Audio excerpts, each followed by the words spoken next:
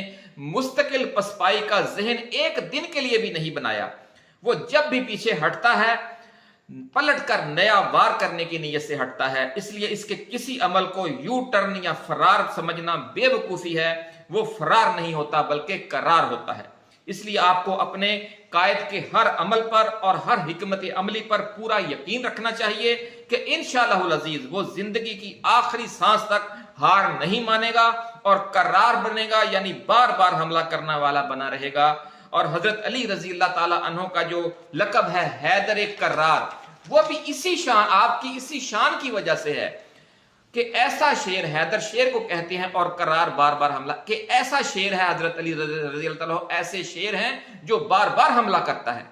ناظرین انشاءاللہ العزیز اس جنگ میں بھی جو آج آپ اور ہم اور عمران خان لڑ رہے ہیں، فتح 25 کروڑ پاکستانی عوام کی قسمت میں لکھ دی گئی ہے. اور یہ فتح اس لیے ہے کہ یہ قوم بھی قرار ہے، اس کا لیڈر بھی قرار ہے، اور اس جنگ کے آخری مارکے اب تقریباً شروع ہونے والے ہیں اور کامیابی اب زیادہ دور نہیں رہی. پولیٹیکل سائنس کا ناظرین بہت مشہور کوٹ ہے کہ history is the root of political science and political science is the fruit of history. یعنی تاریخ جو ہے وہ سیاست کی جڑ ہے اور سیاست جو ہے وہ تاریخ کا پھل ہے. اسی لیے ہم آپ کو تاریخ سے یہ ساری مثالیں دیتے ہیں، اور عمران خان بھی یہ ساری تاریخ اس 1.25 سال میں بڑی تفصیل سے پڑھ چکا ہے. وہاں سے اس نے سیکھ لیا ہے ماؤ زے تونگ نے کیسے کیا، چی گویرا نے کیسے کیا، چین، سنگاپور، جنوبی کوریا اور دنیا کے ممالک میں تبدیلی کیسے آئی، حقیقی تبدیلی، سچی خوشحالی، اچھی ترقی، یہ ساری کیسے ہوئی، حقیقی انقلاب کیسے برپا ہوا، کیا کیا چیلنج درپیش ہوتے ہیں اسٹیبلشمنٹ کی طرف سے، عالمی طاقتوں کی طرف سے اور سیاسی مخالفوں کی طرف سے، کرپشن کی وجہ سے، مافیاز کی وجہ سے کس کس طرح راستے میں رکاوٹیں آتی ہیں، دور جدید کے چیلنجز کیا ہیں، تاریخ میں کیا چیلنجز رہے ہیں. ان سارے معاملات کو عمران خان نے دوبارہ پڑھ کر، بڑی تفصیل سے پڑھ کر اپنی ذہنی فکری جو بیٹری ہے وہ چارج کر لی ہے، اور اس علم و حکمت کے جو موتی ہیں وہ تلاش کر کر کے محفوظ کر لی ہیں اپنے ذہن میں، کیونکہ وہ جانتا ہے کہ یہ بھی ممکن ہے کہ ڈائلاگ سے کام نہ بنے اور مزاحمتی تحریک ناگزیر ہو جائے. اور کپتان نے ناظرین اسی حوالے سے بھرپور تیاری شروع کر دی ہے. کر لی ہے. جو یہ گفتگو آئی ہے، ان کے جو زیر مطالعہ کتابیں رہی ہیں اس دوران میں، ان کی جو اس کی فہرست اور موضوعات کی جو ہمارے تک رپورٹ پہنچی ہے، اس کا یہ نتیجہ ہے کہ آپ کا کپتان ذہنی جنگی فوجی مشقیں کر چکا ہے. الحمدللہ. اپنا خیال رکھیے گا. اللہ حافظ. پاکستان زندہ باد.